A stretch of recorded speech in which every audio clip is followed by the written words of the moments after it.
மதிப்பிற்குரிய பாடகி ஜானகி அம்மா அவர்கள் காலமான செய்தி கேட்டு மிகவும் துக்கமடைந்தேன். மிகவும் அதிர்ச்சிகரமான செய்தியாக எனக்கு இருந்தது. வாழ்வில், தன்னுடைய சொந்த வாழ்வில் எத்தனையோ துக்கங்களை, தாங்க முடியாத துக்கங்களை, தாங்க முடியாத நிகழ்வுகளை தாங்கி அவர்கள் வாழ்ந்தார்கள் என்பது மிகவும் வேதனைக்குரிய விஷயம்.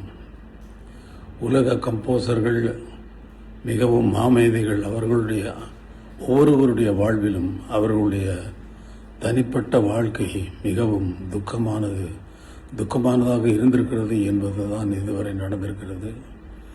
ஆனால் ஜானகி அம்மா அவர்கள் தன்னுடைய திறமையில் யாருக்கும் சளைத்தவர்கள் இல்லை என்பது நிரூபித்துக் கொண்டே, ஒவ்வொரு பாடலிலும் நிரூபித்துக் கொண்டே வந்திருக்கிறார். மிகவும் கடினமான உழைப்பாளி. நான் ஒரு பாடலை உருவாக்குவதற்கு ஒவ்வொரு வாத்தியத்தையும் எவ்வளவு அக்கறையோடு சேர்ந்து அதில் விடாப்பிடியாக நான் நினைத்ததை வரவழைப்பேனோ, அதே போல் அவர்களுக்கு சொல்லிக் கொடுத்த அந்த பாடலை அவர்களும் விடாப்பிடியாக என்னுடைய கடின உழைப்புக்கு ஈக்குவலான கடின உழைப்பை உடையவர்கள் அவர்கள். அதற்கு மேல் என்றே சொல்லலாம். சிறந்த கம்போசர், சிறந்த பாடல்களை, பஜன் சாங்குகளை நிறைய எழுதியிருக்கிறார்.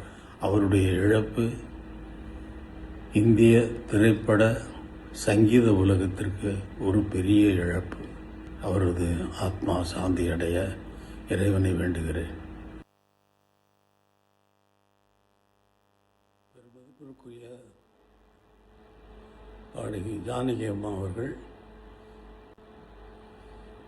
பெருமதிப்பிற்குரிய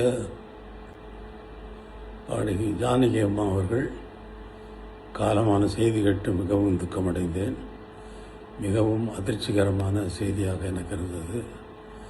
வாழ்வில், தன்னுடைய சொந்த வாழ்வில் எத்தனையோ துக்கங்களை, தாங்க முடியாத துக்கங்களை, தாங்க முடியாத நிகழ்வுகளை தாங்கி அவர்கள் வாழ்ந்தார்கள் என்பது மிகவும் வேதனைக்குரிய விஷயம். உலக கம்போசர்கள் மிகவும் மாமேதைகள். அவர்களுடைய ஒவ்வொருவருடைய வாழ்விலும் அவர்களுடைய தனிப்பட்ட வாழ்க்கை மிகவும் துக்கமானது